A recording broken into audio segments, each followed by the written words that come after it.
The death of a prince, a family divided, and a scandal that may yet destroy the monarchy. Here's what happened in Queen Elizabeth's final year. In February 2022, Queen Elizabeth II made an appearance at the Sandringham estate in honor of Accession Day.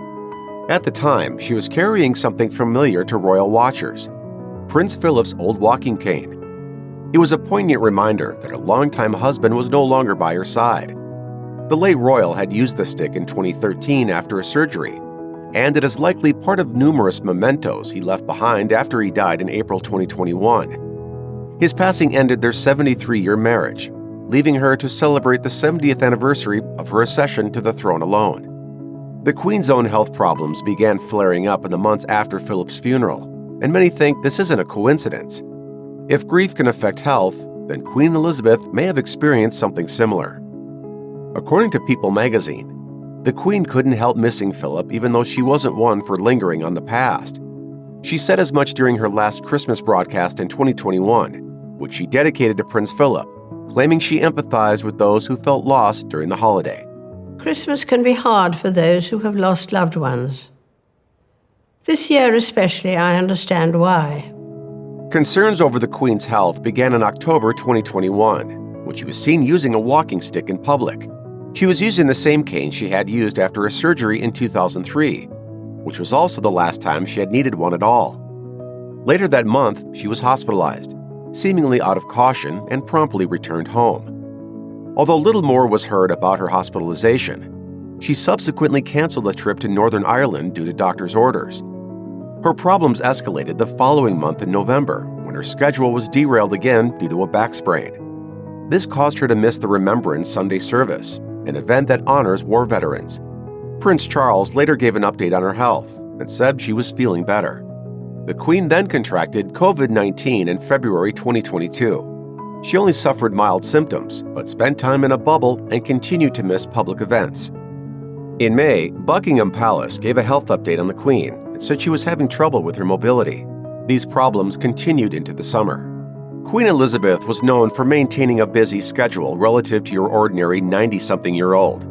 So 2021 spelled trouble when she began canceling events left and right. After missing her trip to Northern Ireland, she missed a UN climate summit in Glasgow.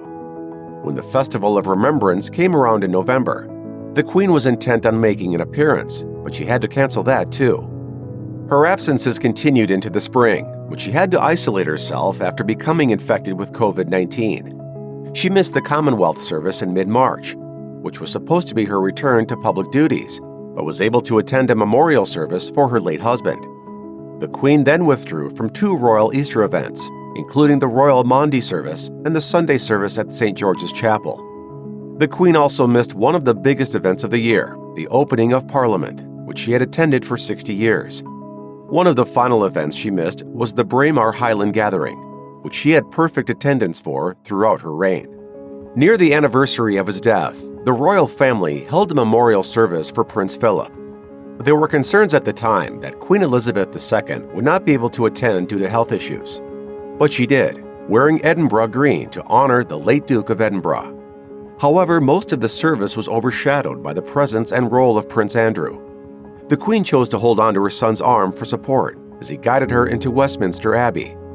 The decision to use Prince Andrew prominently outraged many, especially since his rare appearance came after his lawsuit settlement to Virginia Giuffre, who has previously accused Andrew of sexual assault. People watching at home saw that, and I know from the people I've spoken to, there's kind of shock. Prince Andrew was considered the Queen's favorite child, and royal expert Robert Jobson told People magazine that she had made her desire to include Andrew in the ceremony known. Other members of the royal party reportedly disagreed with this idea, but what the Queen says goes. Also notable was the absence of Prince Harry. Although he didn't attend amid his concerns that he no longer had security protection, Harry expressed his intention to visit the Queen soon after. Although the Queen was forced to cancel events due to her health, she took plenty of opportunities to remind everyone that she was still the reigning monarch, even if a few meetings had to be held over Zoom. After spraining her back in November 2021, the Queen hosted Sir Nicholas Carter, who had just ended his service as Chief of the Defense Staff, in order to make up for her absence at the Remembrance Day service. The Queen continued to receive visitors in several meetings over her final 12 months.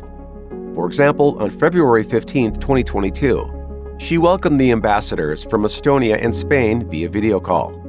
2 days later, she spoke to 2 other ambassadors in the same manner.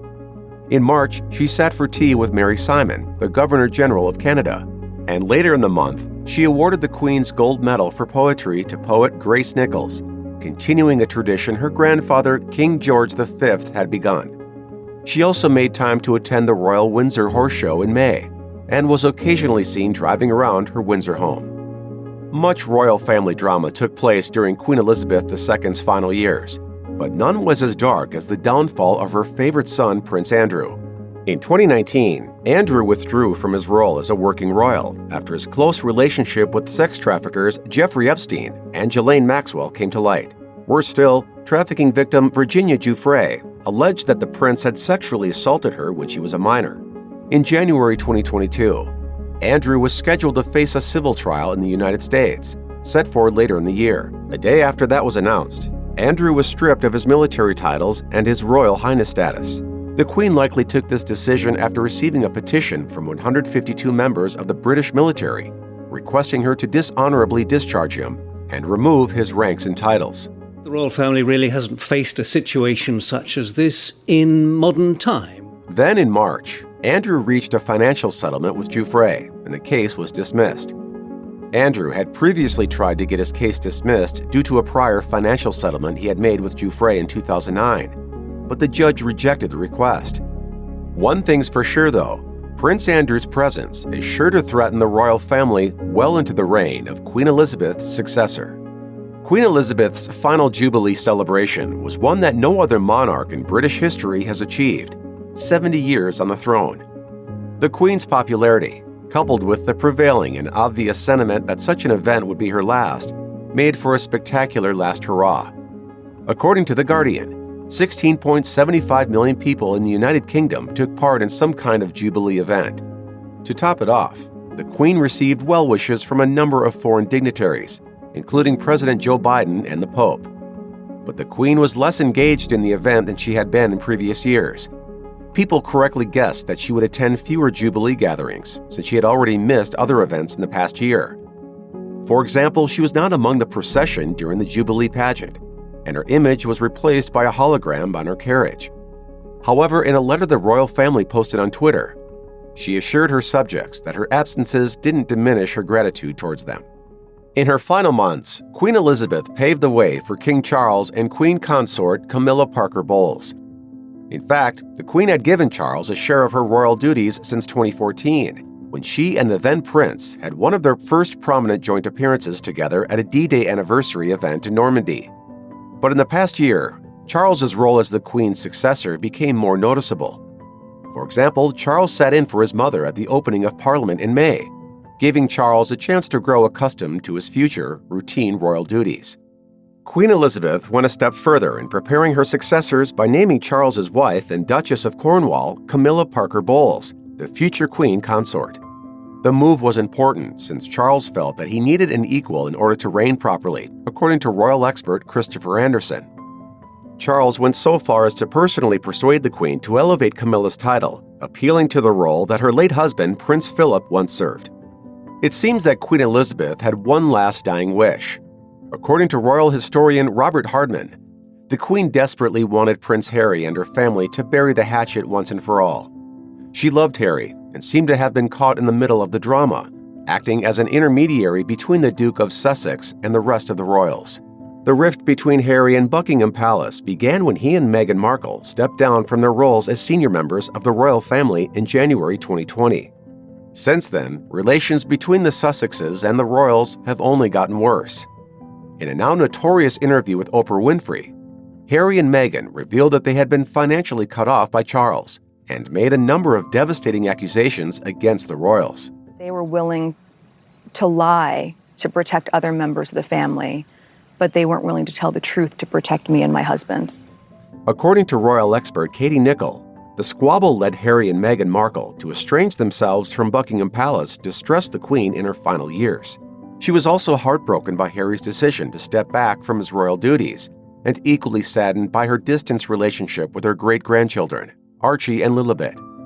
But the topic also tired her, and she was reportedly reluctant to dwell on it.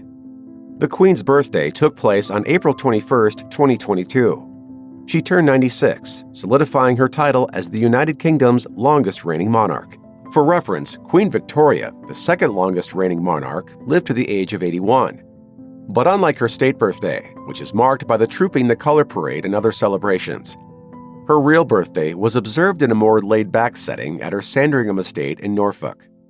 But even if her real birthday was more low-key than other events she celebrated, there was still a little pageantry. Across London and on the Windsor estate, squadrons of cavalries honored the occasion. At Hyde Park, a 41-gun salute was observed, while a 62-gun salute took place at the Tower of London. September 8, 2022, felt ominous from the start.